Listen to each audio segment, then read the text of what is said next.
Yang pertama itu puasa bikin makan berlebihan. Mitos atau fakta itu dokter? Tergantung orang. Nah, tergantung orang. Tergantung individu. Kalau individunya itu berasa dia orang yang beriman, dia makan tuh ikut Al-Quran, kulu washrabu wala tusrifu, makanlah kamu, minumlah kamu, kata Allah, tapi jangan berlebihan. Itu insya Allah kita jadi sehat. Nggak buat ekonomi makin berat ya. Sebenarnya puasa itu jadi menghemat. Sebenarnya, ya kan? Iya. Sebenarnya makan cuma 2 kali, udah kurang 1 kali. Kemudian makan kita nggak banyak pasti, karena kita dituntut untuk tarawih lagi. Kemudian sahur kan nggak lama-lama waktunya. Kalau kita pola makan tetap ya, ada karbonya sesuai, ada lemaknya, ada proteinnya cukup, itu menghemat. Jadi makan banyak itu nggak prinsip sebenarnya bagi orang yang puasa Ramadan. Silakan kita sediain banyak makan minuman, tapi untuk berbagi, bukan untuk sendiri. Itu dia, itu dia.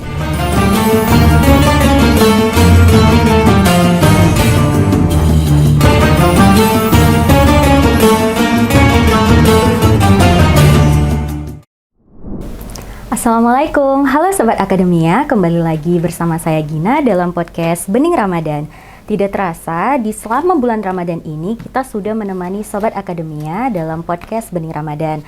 Tapi di episode kali ini kita mendatangkan narasumber lagi yang akan memberikan banyak ilmu pengetahuan. Nah, kali ini kita kedatangan narasumber yaitu Dr. Fitri. Assalamualaikum dokter. Waalaikumsalam warahmatullahi wabarakatuh. Apa kabar nih dokter? Alhamdulillah. Oke.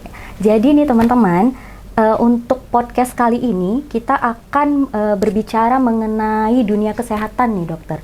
Berhubung kita sedang berada di bulan Ramadan dan terutama puasa, jadi kita akan mempertanyakan nih apa-apa aja yang berkaitan dengan puasa dan ilmu kesehatan gitu. Jadi nih dokter langsung aja nih tanpa berpanjang-panjang lagi.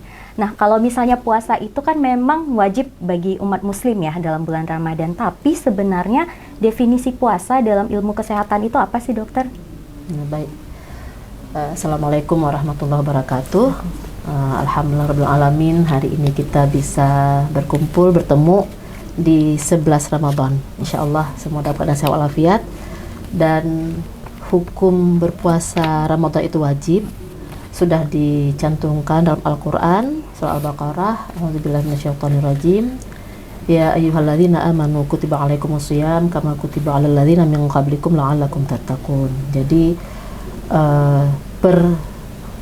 perbuatan Ramadan itu wajib berpuasa sudah diputuskan oleh Allah dalam Al-Quran sejak zaman dahulu, nggak kita saja. Nah, jadi bukan ini hukuman untuk umat Nabi Muhammad, bukan, tapi masa zaman dahulu kala. Dan puasa itu secara lahiriah artinya menahan diri. Secara lengkapnya adalah menahan diri daripada makan dan minum. Itu mulai daripada terbit matahari dari subuh sampai waktu maghrib. Nah, dia menahan diri dari makan minum dan semua yang dilarang dalam Al-Quran. Nggak boleh, yang menahan hawa nafsu ya dan lain-lainnya. Oke, jadi kalau misalnya kita ngomongin puasa nih dokter, itu banyak banget ya manfaat bagi kesehatan khususnya fisik dan mental. Nah, kira-kira apa aja sih dokter manfaat puasa bagi kesehatan? Ya, sebenarnya manfaat puasa itu banyak, bukan cuma untuk kesehatan. Dia kalau kita simpulkan tuh biopsikososial. Jadi ada 3 item yang bisa manfaat besar daripada Ramadan sendiri, puasa Ramadan itu. Nah, yang pertama mencetak takwa. Seperti ayat tadi. Nah, takwa itu memang derajat tertinggi bagi seorang yang beriman. Untuk misalnya mencetak takwa itu banyak proses yang dihadapi. Nah, di situ memang muncul pendidikan daripada kita harus disiplin diri, manajemen waktu dalam kita berpuasa, kemudian bisa menahan daripada makan minum syahwat. Kemudian kita bisa manfaat lain apa lagi untuk kesehatan. Ini kita bahas pada hari ini ya, karena alhamdulillah saya dokter. Dan kita bahas tuh bagaimana manfaat puasa dengan kesehatan. Nah, itu banyak sekali manfaatnya. Kita uraikan sedikit saja. Yang saya sebutkan biopsikososialnya. Kita berpuasa itu hanya menahan lapar 12-14 jam tergantung negara mana kan. Nah, beda dengan orang-orang yang kelaparan starvation, beda, starvasi beda.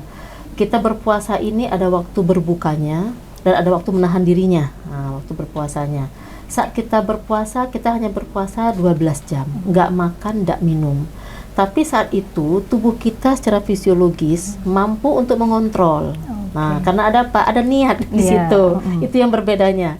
dengan diet berbeda ya. Oh iya, sekarang tuh lagi ngetren Puasa intermediate ada fasting ya, fasting, gitu-gitu. Niatnya tidak ada, niatnya untuk diet itu mah Allah nggak ini. Tapi kalau niatnya untuk puasa lillahi ta'ala, mencapai takwa, insya Allah ada psikis yang begitu besar untuk diri kita sendiri. Saat kita niatkan untuk puasa, kita nggak makan, nggak minum, tapi tubuh secara fisiologis bisa mengatur semuanya. Contohnya, saat orang-orang yang kita nggak minum karena puasa, tapi kok ginjal kita bisa normal ya? Harusnya kita minum tuh 8 gelas sehari. Bisa juga dalam Ramadan minum 8 gelas sehari, tetap kita dari berbuka hingga sahur tercapai 8 gelas sehari. Tapi di hari-hari yang kita kerja, ya di luar rumah bekerja, bisa kita tahan nggak minum walaupun dalam keadaan bekerja. Nah, ginjal kita nggak kesusahan nih karena nggak ada air. Insya Allah tidak, karena Allah udah ngatur. Begitu kita puasa, dia akan meningkatkan konsentrasinya dalam urinnya itu, sehingga kencingnya kita nggak banyak. Cobalah kita kencing atau buang air kecil di kamar mandi itu begitu subuh. Airnya masih jernih, kencing kita masih jernih, masih lancar. Begitu agak siang sudah mulai agak pekat. Karena kenapa? Ginjal akan menjaga supaya air itu nggak terlalu boros keluar. Nah, itu emang fisiologis tubuh kita, sehingga dia menjaga kesehatan ginjal. Nah, gitu juga dengan lambung. Dengan puasa kita sudah niat, ada Allah nanti mengingatkan otak kita nih, niatnya udah puasa kita Ramadan, nggak makan, nggak minum.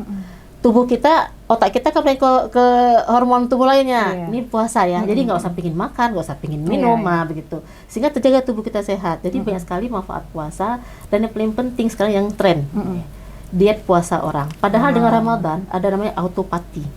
Autopati itu kayak sistem sekarang recycle kalau sampah. Ini kalau kita bilang reuse, tubuh kita. Tubuh kita saat tidak makan, otomatis gula darah turun kan? Kita kan lemas nih, nggak makan. Mungkin sekarang oke lah, masih sehat, masih fresh. Nanti agak siang udah mulai lemas, udah mulai lemas. Karena turun karena gula darahnya. Nah, tubuh kita akan ambil asupan dari glikogen di hati. Nah, diambilnya itu sehingga kita cukup gula darahnya. Udah mulai lemas lagi, ambil di lemak. Ketosis, sistem ketosis ambil di lemak, sehingga apa?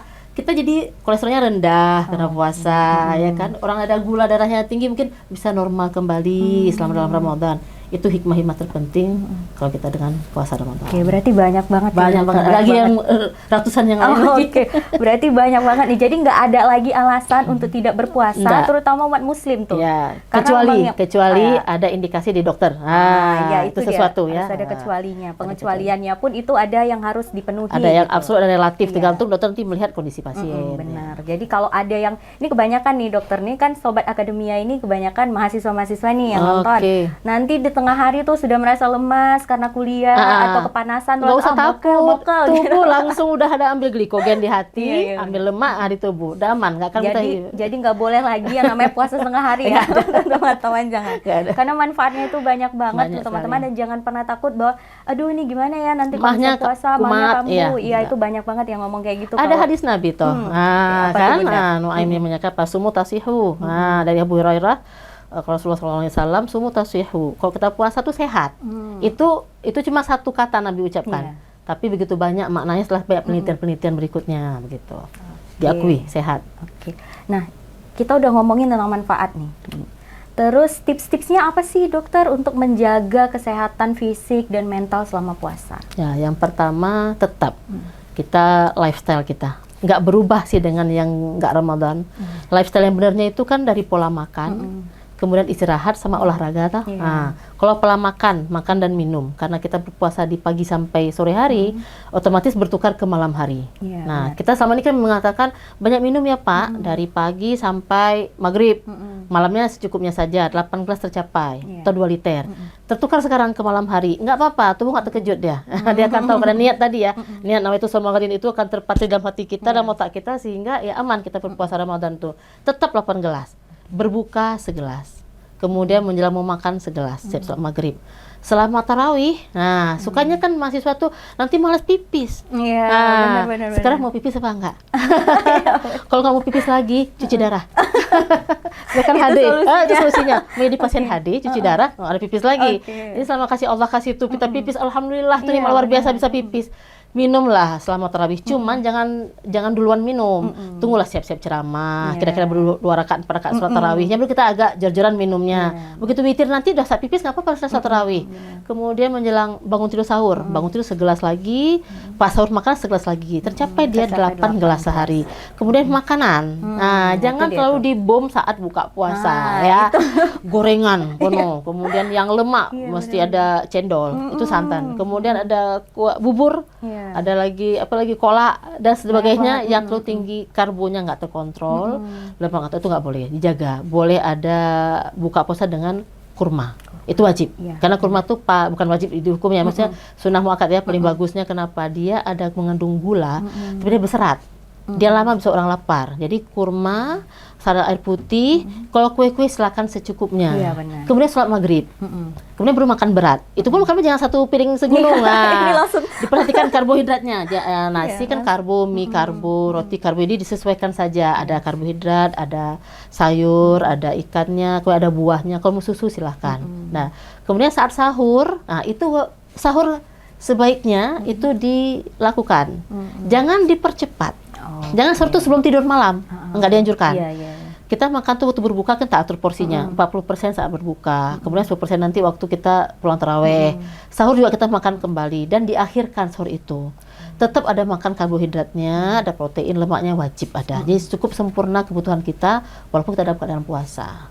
Gitu triknya. Jadi untuk teman-teman yang waktu ngelihat berburu takjil rasanya penting saja. Yang penting saja ada karbonya, ada protein, lemaknya cukup. Kemudian olahraga. Kalau mau olahraga boleh, tapi mungkin yang paling enak tuh pagi lah, siap sholat subuh. Jangan tidur habis sholat subuh atau habis imsak. Nunggu subuh, lama nih. Bobok sebentar itu paling nggak bagus waktunya. Selesai sholat subuh silakan gerak, jalanlah setengah jam, insya Allah sehat. Bergerak gitu ya. Kemudian istirahat. Kita saat berpuasa mungkin kurang istirahat malamnya, karena ada tarawihnya, kemudian mau tahajud dan lain-lain, atau itikaf nanti ya di akhir Ramadan. Kita bisa sesuaikan. Istirahat itu yang penting kualitas, bukan kuantitasnya. Kita udah gede ya, bukan lagi 8 jam per hari kayak anak-anak. Nah, jadi boleh tidur kailulah 1 jam sebelum duhur, kemudian malam tidur barang 4 jam, 5 jam, yang penting kualitasnya oke, itulah cukup. Sehat. Oke. Berarti ini untuk teman-teman Sobat Akademia banyak banget ilmu yang kita dapat. Jadi kalau misalnya lagi mau buru takjil tuh jangan semuanya mau dibeli gitu ya. Karena biasanya dicicil aja. Karena biasanya juga dokter kalau kita udah makan satu kue aja tuh rasanya udah kenyang sebenarnya. Tapi kayak aduh pengen lagi gitu. Yang ada mulut. malah susah untuk taraweh. Jadinya enggak taraweh gitu. Jadi itu untuk teman-teman harus diingat ya untuk Sobat Akademia. Oke, kita masuk nih dokter ke bagian mitos atau fakta. Mungkin tadi ada beberapa yang sudah terjawab ya dari pertanyaan-pertanyaan tadi, tapi ini ada beberapa statement yang dikeluarkan dari orang-orang, apakah itu mitos atau fakta. Yang pertama itu puasa bikin makan berlebihan.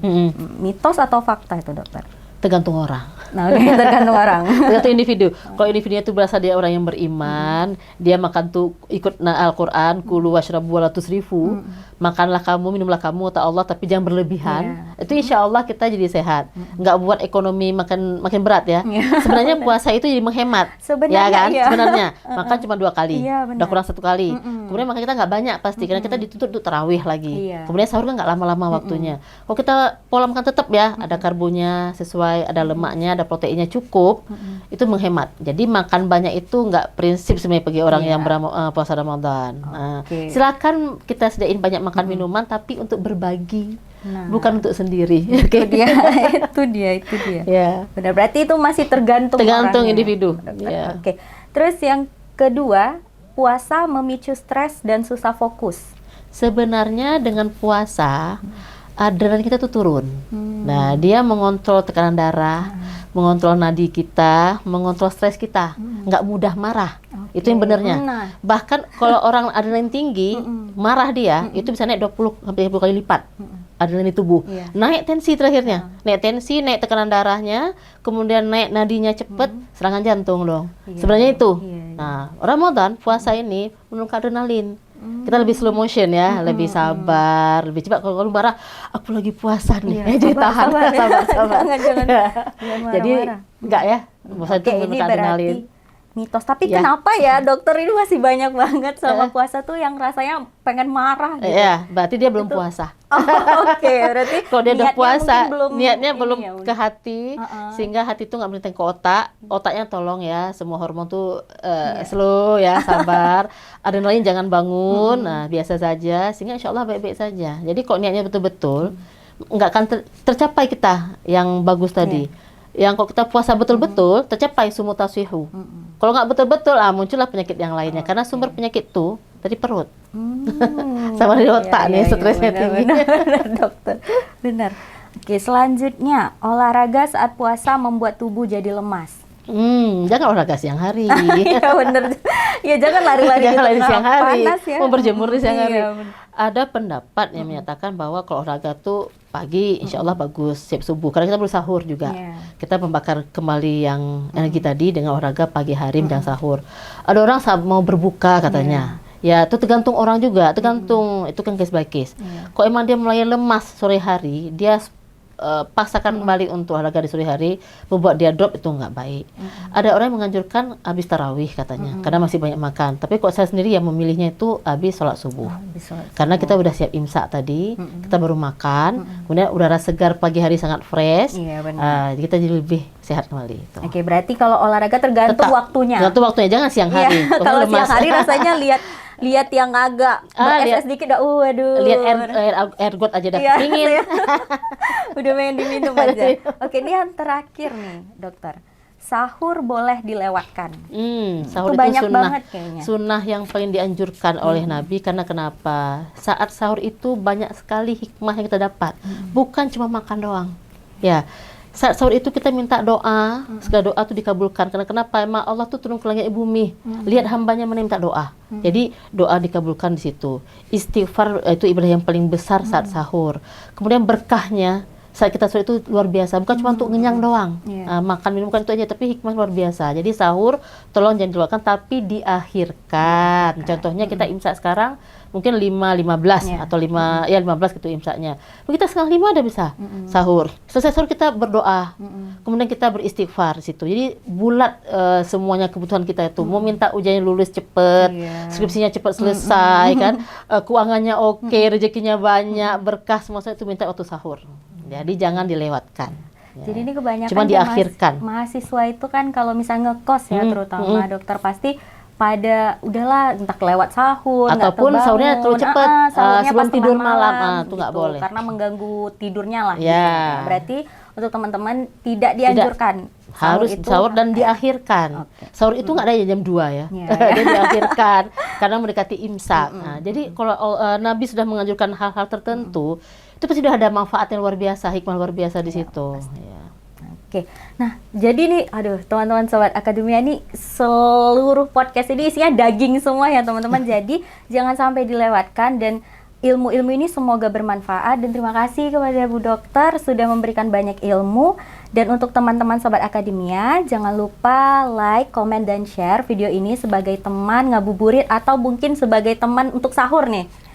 Dokter, atau mungkin akhir kata dokter ada yang mau disampaikan Ya, ke teman-teman sobat silahkan akademia? kita berpuasa Ramadan dengan niat yang ikhlas ya, bukan terpaksa. Lillahi ta'ala, insya Allah janji Allah itu la'alakum tatakun tercapai dengan sehat walafiat.